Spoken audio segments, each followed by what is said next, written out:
Alright team, welcome back to the first ever teamTALIMA tutorial. Now, I wasn't originally going to put that in the video, but there's really only one opportunity I'm ever going to get to say it. So, hopefully you guys will enjoy the tutorial today. It's kind of more of like a reference video as well, because what I want to cover is the tools panel in Premiere. I want to go over each tool, the shortcut for each tool, and then how that technique can help you when you're editing your clips together to form your sequences. And then if you've never used Premiere before, the sequence is what you will export in order to create your media that you can then upload to YouTube or to the internets or whatever you want to do with it. So okay, let's get started real fast. The first tool in the toolbar is the selection tool. The shortcut for it is V on the keyboard, and the name pretty much says it all. So you can select the selection tool and then you can select other clips within your sequence, other things around the UI. Now the two tools below, they're also select tools, but they're a little bit different. So these are the track selection tools. You got the track select forward tool, which shortcut is A, and you have the track select backward tool, which shortcut is Shift A. These things are great because if you want to move your entire sequence, instead of having to go through with the selection tool and selecting each clip, you can shift click to select multiple ones when you're using the selection tool, or deselect as you see here. Instead, you can just come in, select the track select forward tool, and what that one's going to do, let's click off of the clips I've selected. What the select forward tool is going to do is it's going to select the clip you click on along with everything that's forward along your timeline. So you see that in one click, you have the entire sequence selected. If I click the ice drake highlight, then I am not going to get a hold of the river drake highlight. It's only the clips that are forward along the timeline, and the backward selection tool works exactly the same way. So you click on your clip, and you select everything that's backwards towards the start of your timeline. So those are your selection tools. Pretty handy, pretty awesome. The next one past the selection tools, the next tool we're going to be covering is the ripple edit tool. Now the shortcut for it is B on the keyboard, and this is one of my personal favorites. It might be my favorite tool here. I'm not sure yet. I'd have to do the math, but let's just pretend it is because it's pretty awesome. If we select the ripple edit tool, what it's going to do is it's going to trim either the end point of a clip, so like right here would be trimming the beginning of the clip. If we clicked and dragged, we're cutting off the beginning of that clip. But as you can see, it didn't create a gap in our sequence. No, it freaking moved all the other clips down the timeline to close in that gap automatically, which is really freaking awesome. Now you can also trim an out point. So the river drake highlight ends right here. That's its out point. But if we want to come in and have it end a little bit sooner, we can trim it. Let's have it end a lot sooner. Let's have it end right here. And it ripples together. So again, you're not getting a gap when you do this. You can also ripple edit out, and you can add that footage back in. So ripple edit tool is freaking awesome. I think it's my favorite one, and it basically trims the in or out point of whatever clip you're working with. And it closes the gap that trimming creates in the process. The next tool is the rolling edit tool. The rolling edit tool shortcut is N on the keyboard. What it's going to do is instead of trimming a clip down, you're basically going to be editing two clips. You're going to be trimming two clips because you're not moving the clip itself. You're moving the cutoff point. You're rolling the edit point between two clips. So if you click right here, because we have extra footage for the river drake highlight, let's say it could extend like out to this time if we wanted it to, we just cut that off. And same for the ice drake, we could extend it a little bit. Because we have extra footage on both ends of these clips, we're going to be able to roll this point in either direction we want. Right now, if I move in this direction, I'm shortening the river drake highlight and I'm extending the ice drake highlight. But I can't extend past this point because the ice drake highlight doesn't have any more footage than this. I can't make this clip any bigger. There's just not enough footage. It doesn't exist. Now the river drake highlight has a little bit more. So if I extend this way, I can extend river drake out this far. It's a little bit more than you can extend the ice drake out. Just a little bit more. Now, as you've probably noticed, as we're moving this around, I haven't let go this whole time. I'm still holding my click down so I can still roll this edit point. You can notice in the program panel, it's giving you the last frame of the first clip. So where the first clip is going to end. And the first frame I would get from my second clip, the ice drake highlight, would be the 7 minutes, 40 seconds, in 5 frames. It's not, the very last number there past the colons, it's not, it doesn't stand for seconds or like milliseconds, it actually stands for frames. So we're currently working with footage that's 30 frames per second. And I'm going to actually let go of my rolling edit right about here, and that's our new edit point. We're going to move on to the next tool now. So the rolling edit tool is pretty cool. The tool beneath that, I haven't actually used in a video yet, but I cannot freaking wait to do so. It's called the rate stretch tool, and the shortcut for it is R.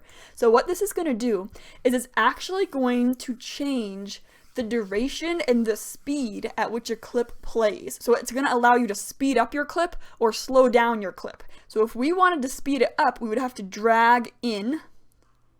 And so now when we play the River Drake, you're going to notice the speeded up, especially in the audio. But you can also see it visually. But especially in the audio, you're going to know this clip has been sped up. So let's listen to this. At least till 38. Maybe I'll take a break at 38 and I'll come back. Oh, a juvenile River Drake! So you can definitely hear the speeded up voice there. Now let's undo that change. I'm going to select these 2 tracks, move them out a bit. Then I'm going to come back to the V key if you want. You can reselect this one.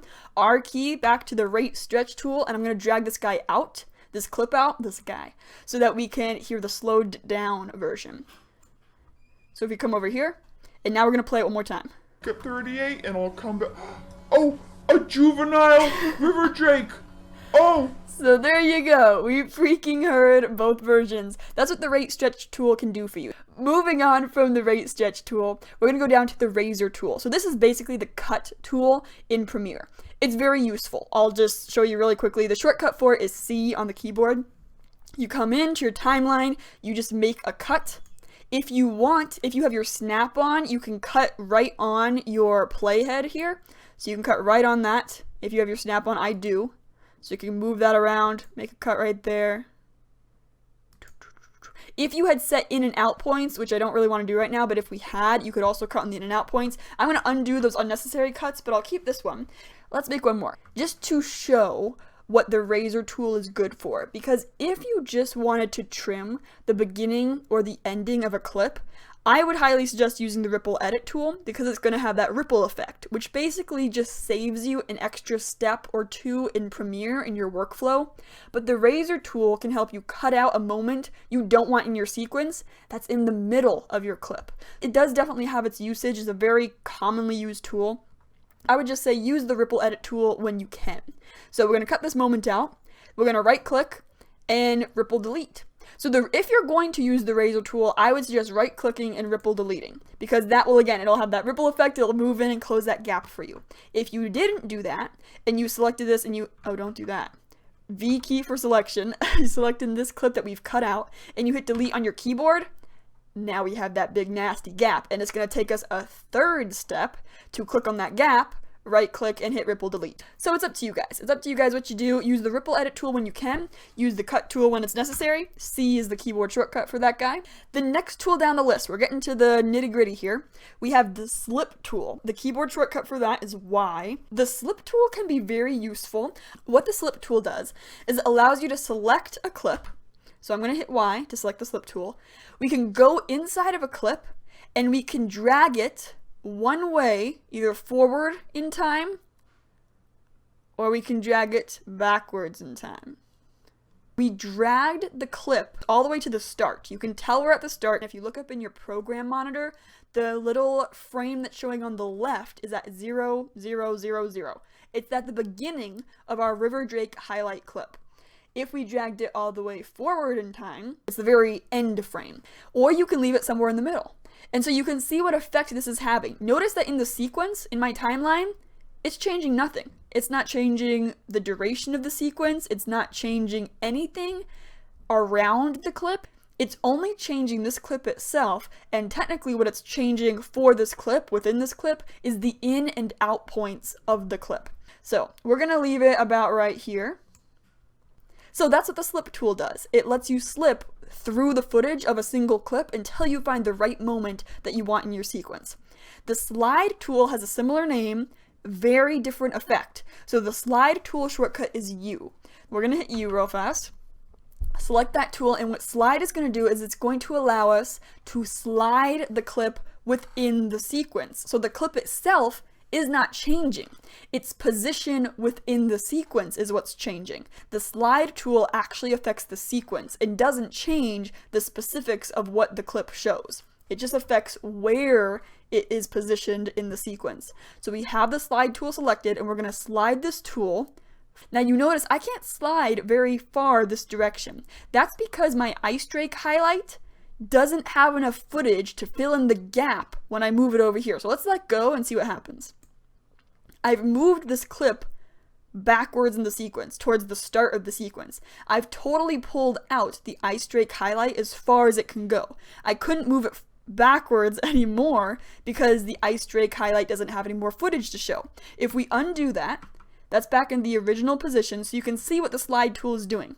Now if we bring it forward in the footage, the river drake highlight has tons of footage that we can pull out still. So we can position this all the way over here. And what that's going to do is shrink the ice drake highlight, expand the river drake highlight, and leave the clip we selected exactly the same. This looks exactly the same. Alright, so I've undone some of the edits that we've made, and one of the last tools I want to show is the pen tool. The shortcut for the pen tool is P, and the pen tool's primary use is as a keyframe setter and selector. So if we want to select a clip, we can select this dude, we can come up here to the effects controls, and you can position keyframes here. We're not going to be going over this panel today. What we're going to be doing is I'm going to select my timeline panel so that I have the blue outline around this panel, and I'm going to hit Shift plus. What this is going to do is expand all of my tracks. I currently have 3 video tracks and 3 audio tracks. And then if we come up here to the FX, and you can set which effect you want to be changing. And this is where the pen tool comes in handy. So let's do opacity. And now you can see this little white line has appeared. Now we already have the pen tool selected. So what we're going to do is we're going to click right here to set a keyframe, and just a couple seconds later, not too far later, as you can see, we've created 2 keyframes. I want to create one more, right about the same distance away, and we're going to now select the middle one, and we're going to drag it down. We can drag it over if you want to. I want a smooth transition. I want it to go smoothly down and then smoothly back up when I'm demonstrating the opacity here. So what we're going to do is this line represents opacity. These 2 markers are up at the 100% line. Opacity is all the way up until this point, and then after this point. But we dragged the opacity down here. Let's drag it down even more. Let's drag it all the way to the bottom. That's still almost a perfect triangle we got going on. I'll leave it like that. So let's demo this. If we move our playhead over here, we're going to hit play and watch the opacity work its magic on the clip. Oh! I almost passed him! There we go. I almost passed him! Fading out the poor beastie. Oh my gosh! River drakes hunt by throwing that was perfect. Into water. So that's the power of the pen tool if you want to create keyframes within your timeline. I'm going to undo all these changes. So we've been through the entire tools panel except for the last 2. So the second to last is the hand tool. The hand tool is totally friendly, easy to use. What you can do is you can use it to just pan through your sequence, see what's what. You can't even select anything with it, so there is no chance of you screwing up anything in your sequence if you're using the hand tool, just to get like the big picture idea of how your sequence is playing out. The shortcut is H on the keyboard. The zoom tool's shortcut is Z. You can come in here, you can just click in your timeline to zoom in. Right now you can see that my timeline has a difference of 16 seconds between each number that's showing up here, but if I zoom in, now the difference is only 8 seconds. And if I zoom in again, now the difference is only 4 seconds. And so you can see we're getting closer and closer as far as like the seconds and frames go into our sequence. And if you hold down Alt, you can click the zoom key and zoom out. Another shortcut I wanted to share with you guys for the timeline is you can use the backslash and it zooms in your entire sequence. That's it, guys. Thank you so much for tuning in for our first ever tutorial. I'm going to be using this video as a reference in case I forget what any of my freaking tools do, but hopefully I will not, and hopefully you guys will not either. I can't wait to be back again with some more tutorials. I do want to do a full Premiere series, but we're not to that point yet. I still need to learn the software a little bit better, create some more videos, and then maybe we can start doing some Premiere and After Effects series. That would be awesome.